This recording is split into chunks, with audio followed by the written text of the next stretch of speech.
Hi all welcome to our channel myself Madhavi. Today మనం చెప్పబోయే topic వచ్చేసి లా ఇన్ ప్రాపర్టీలో essential of a valid mortgage అంటే ఏంటి అంటే మనం ఇప్పుడు తెలుగులో చూసుకుందాము. Essential of a valid mortgage అంటే తనఖా తనఖా అనేది ఒక చట్టపరమైన ఒప్పందం. దీనిలో రుణగ్రహీత, తనఖాదారుడు స్థిరాస్తిపై వడ్డీని రుణదాతకు తనఖాదారు రుణం లేదా రుణానికి భద్రతగా బదిలీ చేస్తాడు. తనఖా చెల్లుబాటు కావాలంటే కొన్ని అవసరాలు సంతృప్తి చెందాలి. ఇవి భారతదేశంలో తనఖాలను నియంత్రించే ఆస్తి బదిలీ చట్టం 1882 1882 పై ఆధారపడి ఉంటాయి. చెల్లుబాటు అయ్యే తనఖాను సృష్టించడానికి అవసరమైన ముఖ్యమైన అంశాలు ఈ కింది విధంగా ఉన్నాయి. చెల్లుబాటు అయ్యే తనఖా యొక్క ముఖ్యమైనవి. ఫస్ట్ వన్, అప్పు లేదా బాధ్యత ఉనికి.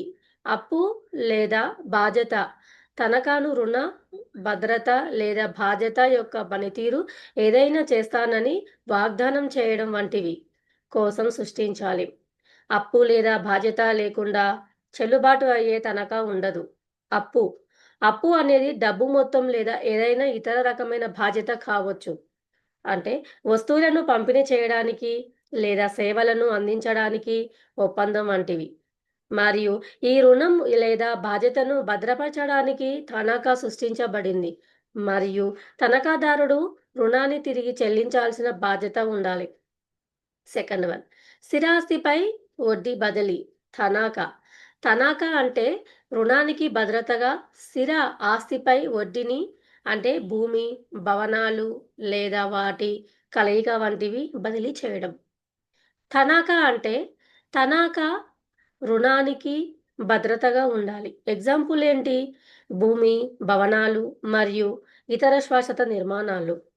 మరియు తనఖాదారుడు తిరిగి చెల్లింపును నిర్ధారించడానికి ఆస్తిపై భద్రతా వడ్డీని సృష్టిస్తాడు.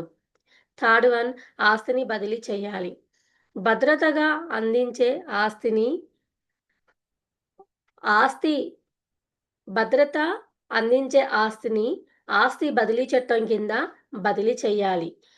విడదీయరాని, బదిలీ చేయలేని ఆస్తి వంటి కొన్ని ఆస్తి తనఖా పెట్టలేము. ఆస్తి పరిమితులకు, బాధ్యతలు లేదా చట్టపరమైన నిషేధాలు వంటివిలో బడి ఉంటే అది తనఖాకి అర్హత పొందకపోవచ్చు. ఫోర్త్ వన్, వ్రాతపూర్వక ఒప్పందం లేదా తనఖా దస్తావేజు. తనఖా ఒప్పందం తనఖాను వ్రాతపూర్వక పత్రం ద్వారా సృష్టించాలి. సాధారణంగా తనఖా దస్తావేజును తనఖాదారుడు మరియు తనఖాదారుడు ఇద్దరూ అమలు చేయాలి. ఒప్పందం తనఖా యొక్క నిబంధనలు మరియు షరతులను స్పష్టంగా నిర్వచించాలి. వీటిలో ఇవి ఉన్నవి ఏంటివి అంటే అప్పు మొత్తం మరియు తనఖా పెట్టబడిన ఆస్తి మరియు తిరిగి చెల్లించే నిబంధనలు మరియు డిఫాల్ట్ యొక్క పరిణామాలు. ఉదాహరణ, ఆస్తిని జప్తు చేయడం లేదా అమ్మడం. ఫిఫ్త్ వన్, తనఖాదారుడు స్వచ్ఛందంగా ఆస్తి బదిలీ. తనఖాదారుడు రుణానికి భద్రతగా ఆస్తిని స్వచ్ఛందంగా బదిలీ చేయాలి. తనఖాదారుడు తనఖా ఒప్పందంలోకి ప్రవేశించేటప్పుడు స్వేచ్ఛా సంకల్పం కలిగి ఉండాలి. ఆస్తి బదిలీని బలవంతంగా లేదా బలవంతంగా చేయకూడదు. ఆయన తనఖాదారుడు ఆస్తిని స్వతంత్రంగా కలిగి ఉండాలి లేదా ఆస్తిని తనఖా పెట్టే చట్టపరమైన హక్కును కలిగి ఉండాలి. చెల్లుబాటు అయ్యే తనఖాను సృష్టించడానికి తనఖాదారుడి సమ్మతి అవసరం. సిక్స్త్ వన్, తనఖాదారుడు ఒప్పందం కుదుర్చుకోవడానికి సమర్థుడు, అంటే మంచి మనసు మరియు కనీసం 18 సంవత్సరాల వయసు ఉండాలి.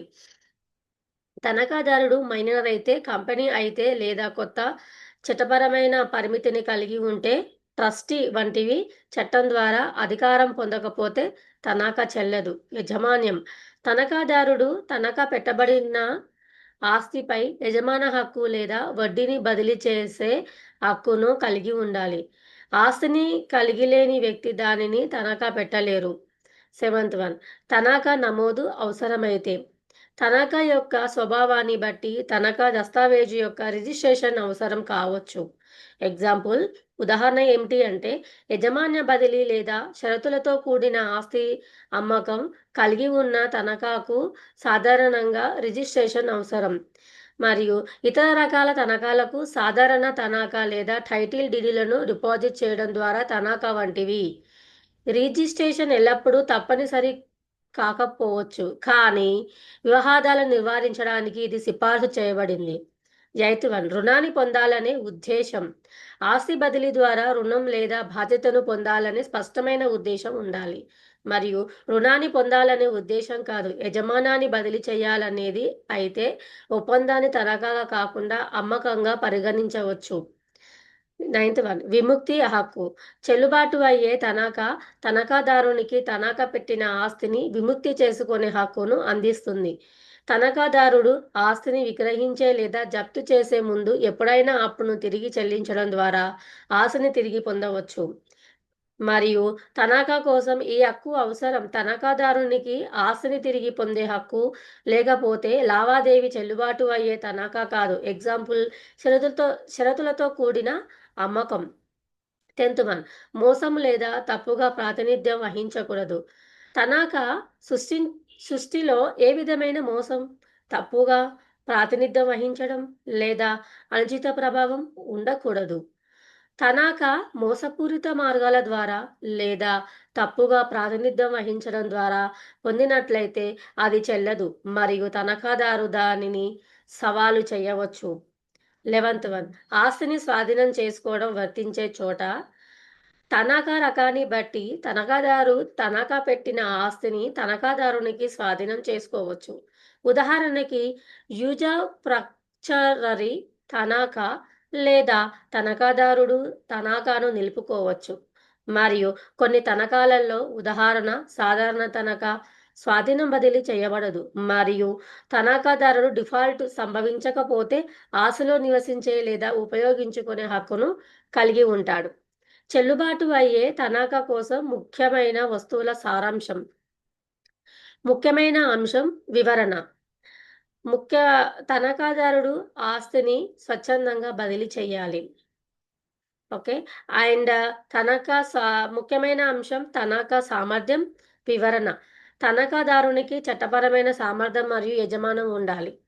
అండ్ ముఖ్యమైన అంశం నమోదు అవసరమైతే. వివరణ ఏంటి అంటే తనఖా రకాన్ని బట్టి తనఖా నమోదు చేయాల్సి రావచ్చు. ముఖ్యమైన అంశం రుణాన్ని పొందాలనే ఉద్దేశం. ముఖ్యమైన అంశం వివరణ తనఖా రుణాన్ని పొందాలనే ఉద్దేశంతో ఉండాలి. ముఖ్యమైన అంశం విముక్తి హక్కు. వివరణ తనఖాదారునికి ఆస్తిని తిరిగి పొందే హక్కు ఉండాలి. ముఖ్యమైన అంశం మోసం లేదా తప్పుగా ప్రాతినిధ్యం వహించకూడదు. వివరణ మోసం లేదా తప్పుగా ప్రాతినిధ్యం వహించడం ద్వారా తనఖా సృష్టించబడకూడదు. అండ్ ముఖ్యమైన అంశం ఏంటి అంటే స్వాధీనం వర్తిస్తే. వివరణ తనఖా రకాన్ని బట్టి స్వాధీన బదిలీ చేయబడవచ్చు లేదా నిలుపుకోవచ్చు. ముగింపు ఏంటి అంటే చెల్లుబాటు అయ్యే తనఖా అనేది చట్టబద్ధంగా కట్టుబడి ఉండే ఒప్పందం. ఇక్కడ స్థిరాస్తిపై వడ్డీని రుణం లేదా బాధ్యతను పొందడానికి బదిలీ చేస్తారు. తనఖా చెల్లుబాటు కావాలంటే ఇప్పటికే ఉన్న రుణం, స్థిరాస్తిలో బదిలీ చేయగల వడ్డీ బదిలీ, రాతపూర్వక ఒప్పందం మరియు స్వచ్ఛంద చర్య, సామర్థ్యం మరియు రుణాన్ని పొందే ఉద్దేశం వంటి ఇతర కీలక అంశాలు ఉండాలి.